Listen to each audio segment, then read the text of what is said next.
Push to boost the infrastructure sector, government has approved one-time financial assistance for incomplete national highway projects in the country. The NH projects, where construction has been 50% completed till November 2014, will be eligible for this one-time financial assistance. Road Transport and Highway Minister Nitin Gadkari has said that government is focusing on boosting infrastructure, which will create more than 50 lakh jobs and add 2% in the GDP in next 5 years.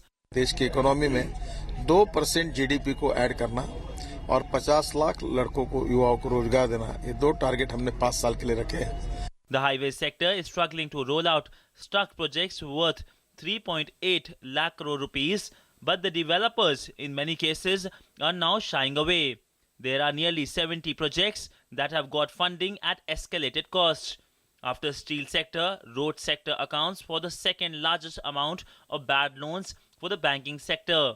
Nearly half of the road projects being constructed under the build, operate and transfer model, that's the BOT model, with a sanctioned debt of 45,900 crore rupees, are at high risk of not being completed. 18 kilometre per day अभी तक हुआ है और मेरा विश्वास है कि मार्च and तक हम 30 किलोमीटर पर डे तक पहुंच जाएंगे. This decision by the government of one-time financial assistance for incomplete national highway projects will revive the highway projects in the country. With inputs from Nishant Saurabh, Bureau Report, DD News.